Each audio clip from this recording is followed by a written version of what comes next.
প্রিয় হাজিরিন, আমি আপনি যখন রূহের জগৎ থেকে মায়ের গর্ভে এসেছিলাম তখন থেকে শুরু করে আজকে আমাদের যে বয়স হয়েছে, এই বয়স পর্যন্ত, এই মুহূর্ত পর্যন্ত প্রত্যেকটা সেকেন্ডে আল্লাহ রাব্বুল আলামিন অসংখ্য নিয়ামত আমাদেরকে দান করেছেন। ইচ্ছা করলে আল্লাহ তাআলা যখন তখন আমাদেরকে নিয়ামত বন্ধ করে দিতে পারেন। অনেক যোগ্যতা আছে কিন্তু নিয়ামত বন্ধ হয়ে গেছে।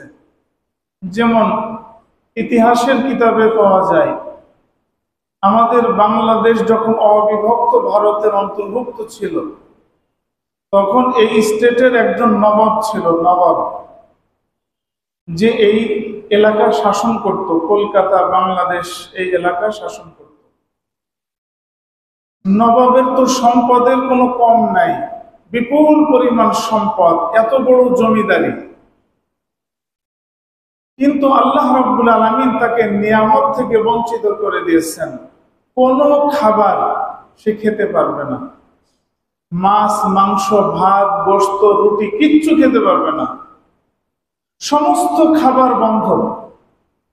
শুধুমাত্র তার খাবার ছিল গোশের স্যুপ, মুরগির গোশের স্যুপ তৈরি করে তাকে খাওয়াইতে হতো, আর কিছু খেতে পারবে না। আল্লাহ তাআলা তাকে এমন একটি রোগ দিয়েছেন, এই রোগের কারণে কিছুই সে খেতে পারবে না। তাহলে এত নিয়ামত থাকার পরেও আল্লাহ তাআলা তার সমস্ত নিয়ামতের দরজা কি করেছেন? বন্ধ করে দিয়েছেন।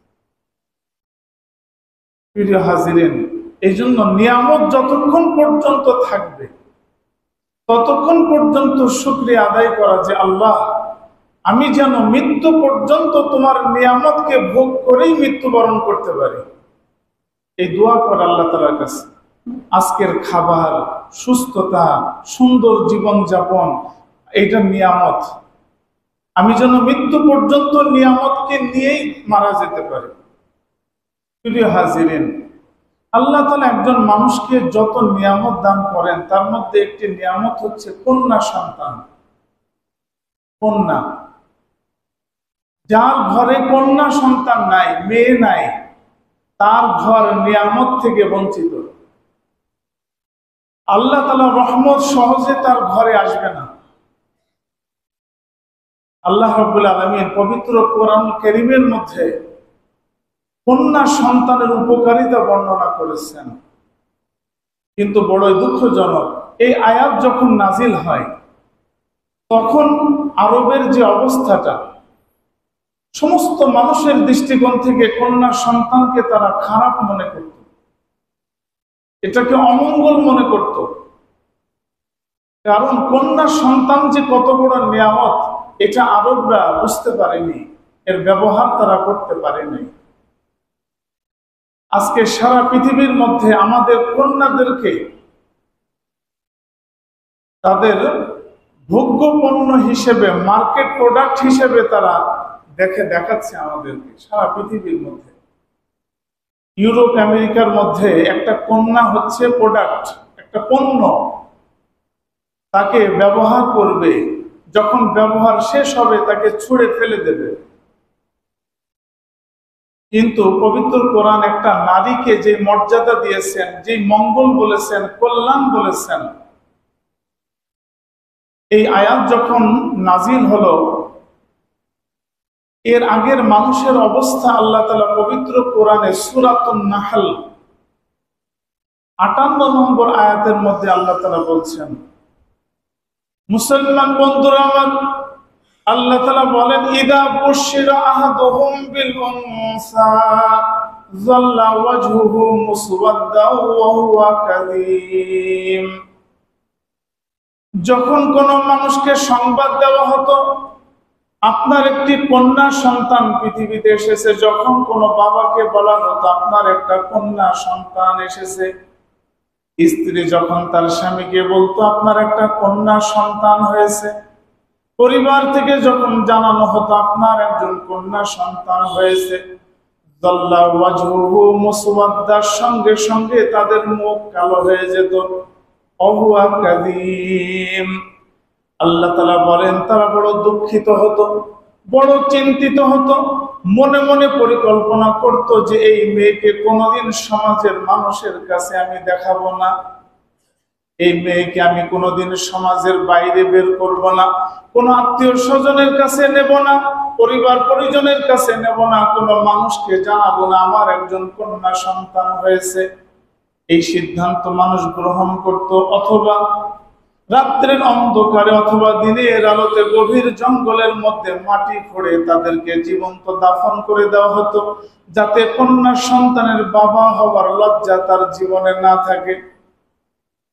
আল্লাহ তাআলা কোরআনে বলছেন, অথচ দেখেন আল্লাহ তাআলা বলছেন ইয়াহাবু লিমান ইয়াশাউ ইনাসা, আমি যাকে ইচ্ছা তাকে সর্বপ্রথম কন্যা সন্তান দান করি। নবীজি বলেন যার প্রথম সন্তান কন্যা হয় আল্লাহ তাআলা তার জন্য জান্নাতের রাস্তাকে উন্মুক্ত করে দিলেন, জান্নাতের রাস্তা তার জন্য সহজ করে দিলেন, উন্মুক্ত করে দিলেন। আর ওই মানুষগুলি তারা মলিন হয়ে যেত।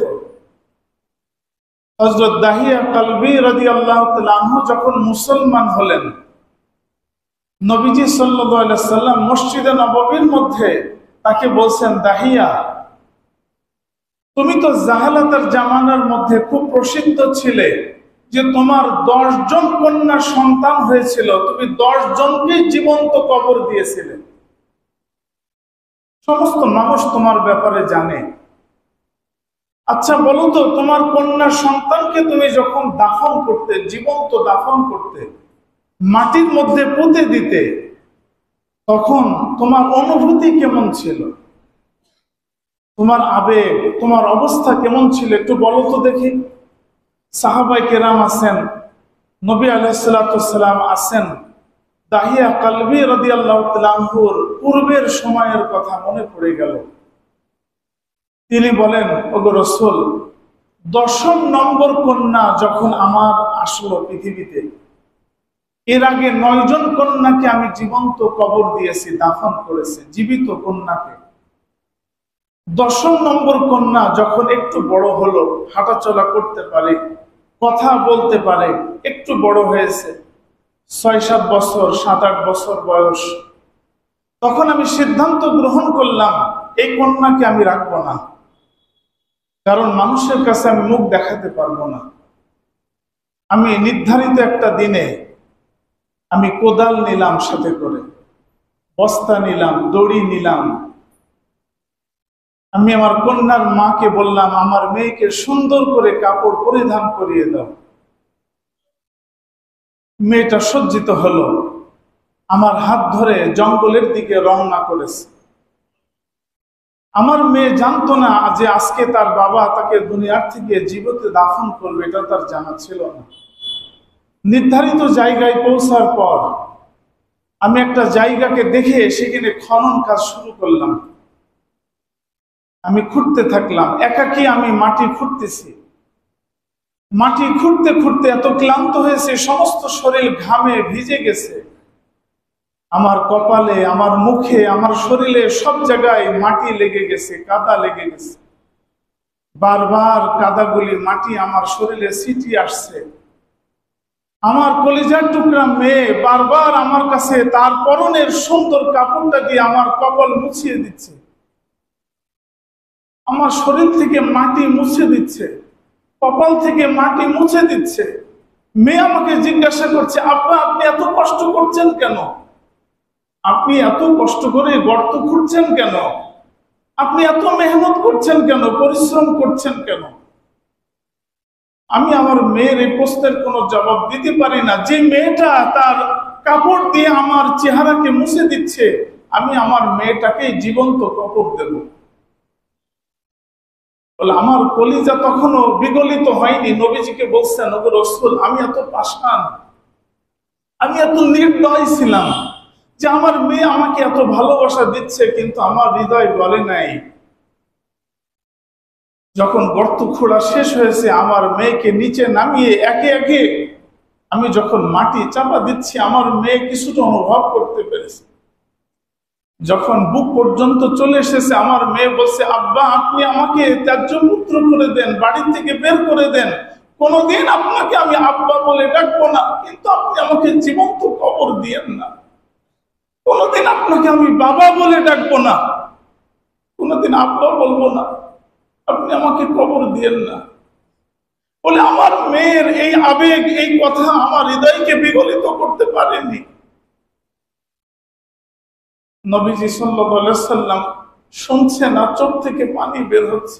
প্রত্যেকটা সাহাবী তাদের চোখ থেকে পানি বের হচ্ছে যে একজন কন্যার বাবা ডাক, মা ডাক তার হৃদয়কে বিগলিত করতে পারে নাই।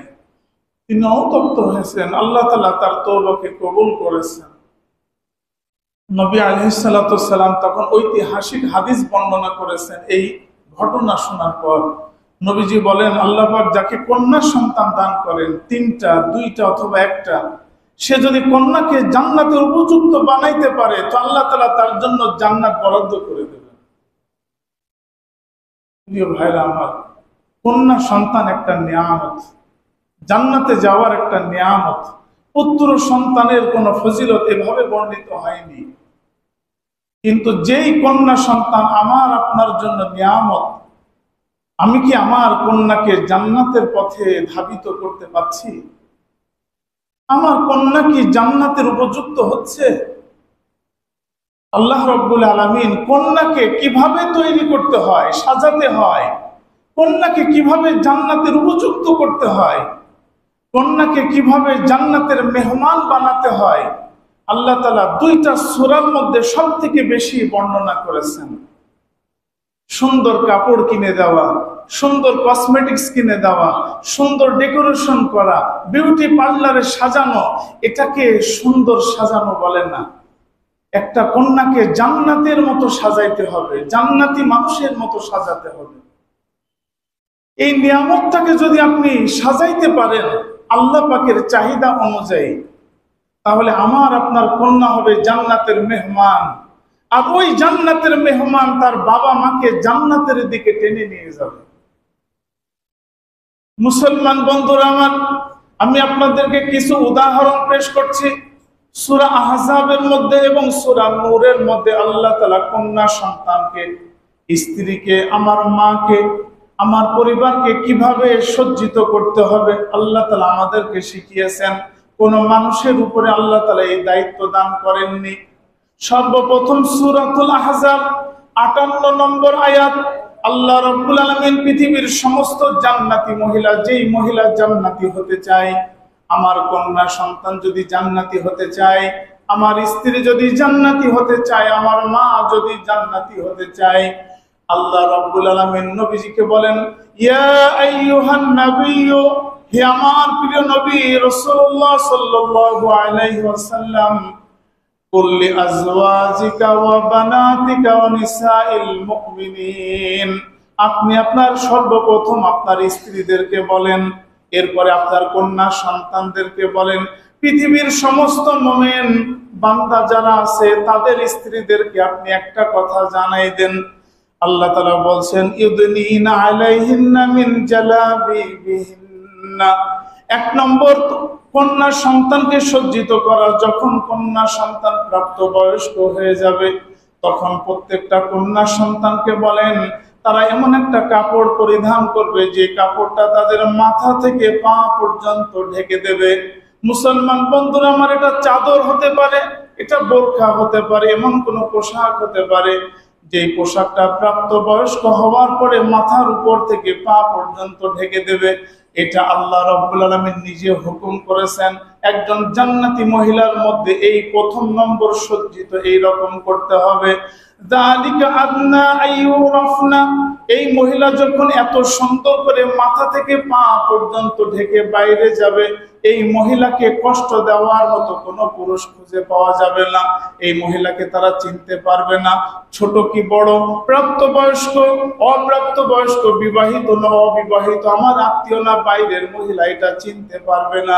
ওয়া কানাল্লাহু গফুরুর রহিমা, আল্লাহ তাআলা তার বান্দার উপরে বহুত বড় দয়াশীল, ক্ষমাশীল, মুসলমান বন্ধুরা আমার, তাহলে আপনার যদি কন্যা সন্তান থেকে থাকে, আপনি কি আপনার কন্যা সন্তানকে আল্লাহ পাকের হুকুম অনুযায়ী সাজাইতে পেরেছেন?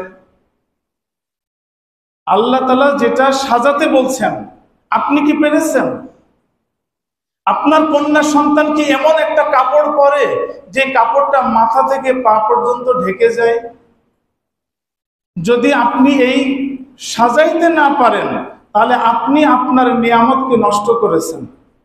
এই কন্যা সন্তান আপনার জন্য নিয়ামত না, আপনার জান্নাতে যাওয়ার উপকরণ না, এটা আপনি আল্লাহ পাকের দেওয়া নিয়ামতকে নষ্ট করেছেন।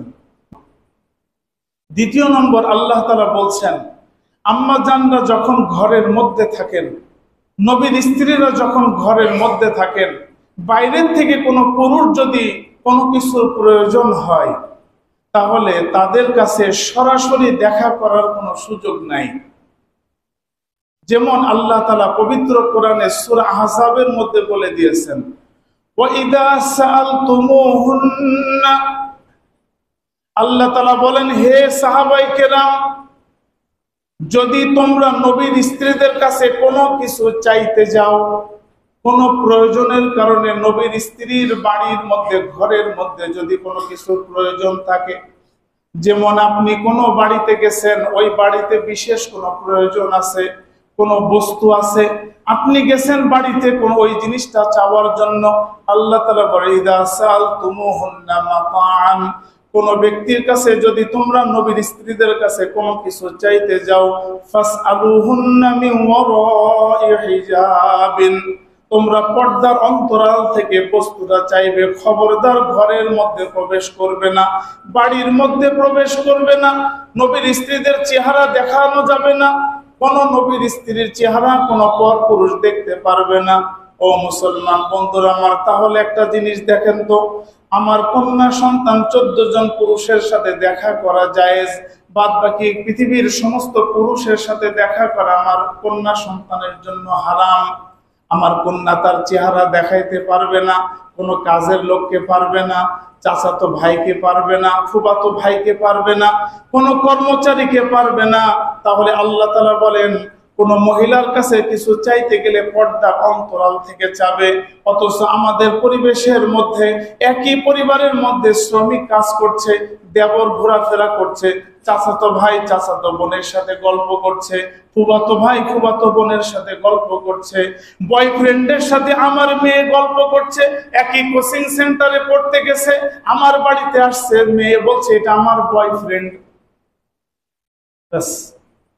সুন্দর করে আমাদের পরিবেশ চলছে। শরীয়তের মধ্যে বয়ফ্রেন্ড নামে কোন আত্মীয় আছে? আপনারা তো অনেক আত্মীয় স্বজন শুনেছেন, বয়ফ্রেন্ড নামে কোন আত্মীয় আছে নাকি? শুনছেন নাকি আপনারা? ইসলামের মধ্যে আছে? তা আপনার মেয়ে বয়ফ্রেন্ড নিয়ে আসে ঘরে, বাড়িতে, এটা আবার কিসের আত্মীয়? কোন আত্মীয়? এটা কোন দিক থেকে আত্মীয়? প্রিয় ভাইরা আমার, আপনার মেয়েকে যদি এভাবে না সাজাইতে না পারেন, আপনার মেয়ে যদি বয়ফ্রেন্ড নিয়ে, চাচাতো ভাই নিয়ে, ফুফাতো ভাই নিয়ে, আপনার স্ত্রী যদি দেবর নিয়ে খুব বেশি ব্যস্ত থাকে, তাহলে কিন্তু দ্বিতীয় নম্বর বিধান আপনি লঙ্ঘন করেছেন। আপনার কন্যা, আপনার স্ত্রী জান্নাতের পথে অগ্রসর হতে পারছেন না। চিন্তা করার দরকার। কন্যা সন্তান নিয়ামত, কিন্তু আল্লাহ তাআলা নিয়ামতের সঠিক ব্যবহার কাম্য করেন, কাম্যতা আমাদেরকে জানিয়েছেন। আজকে আমাদের সমাজে যদি প্রত্যেকটা পুরুষ শরীয়তের প্রত্যেকটি পর্দার বিধান যদি পুরুষরাও মেনে চলে, তাহলে শরীয়তের বিধানটা আমাদের সমাজে বাস্তবায়িত হবে। খুব ভালো করে খেয়াল করেন, একটা বাবা তার মেয়েকে কিভাবে সাজিয়েছেন। আমাদের কন্যা আছে, আমাদের স্ত্রী আছে, আমাদের মা আছে। ফাতেমা রাদিয়াল্লাহু তাআলা আনহা, তিনি এত জ্বরাক্রান্ত, এত অসুস্থ যে তার বাড়িতে 7 দিন পর্যন্ত খাবার রান্না হয়নি, কারণ কোনো কর্মচারী ছিল না, রান্না করার মতো কোনো ব্যবস্থা ছিল না, কোনো কাজের মহিলা ছিল না। তাকে নিজে চাকি ভাঙতে হতো, আটা পিষতে হতো, এরপরে নিজে রুটি তৈরি করতে হতো, এরপরে খাবার খেতে হতো। 7 দিন যাবৎ তিনি জ্বরে আক্রান্ত, কোনো খাবারের ব্যবস্থা হয়নি। সপ্তম দিন ফাতেমা রাদিয়াল্লাহু তাআলা আনহাকে আলী রাদিয়াল্লাহু তাআলা আনহু বলছেন, তুমি যদি আব্বা জানের কাছে একটু যাও, আব্বা জান যদি আমাদেরকে একটু উপকার করেন, একটা শ্রমিক আমাদেরকে ব্যবস্থা করে দেন, তাহলে তোমার এই দুঃখ কষ্ট অনেকটা লাঘব হবে। তিনি অনেক আশায় বুক বেঁধে গিয়েছিলেন। তখন নবীজি মসজিদে ছিলেন। ফাতেমা রাদিয়াল্লাহু তাআলা আনহা যখন নবীজির ঘরের কাছে পৌঁছালেন, দেখলেন নবীজি মসজিদে নববীতে আছেন, সাহাবীদের উদ্দেশ্যে বয়ান করছেন। দীর্ঘ সময় দাঁড়িয়ে থেকে তিনি চলে এসেছেন। আম্মা জান আয়েশা রাদিয়াল্লাহু তাআলা আনহাকে বলেছেন, আব্বা জান আসলে বলবেন যে তার মেয়ে দেখা করতে এসেছিল, যদি সুযোগ হয় তাহলে যেন মেয়ের সাথে দেখা করেন। নবীজি এশার নামাজের পরে যখন বাড়িতে গেছেন, আম্মা জান যখন বলছেন ফাতেমা এসেছিল, নবী আলাইহিস সালাতু ওয়াস সালাম তৎক্ষণাৎ ওই রাত্রিবেলা পায়ে হেঁটে মেয়ের সাথে দেখা করতে গেছেন।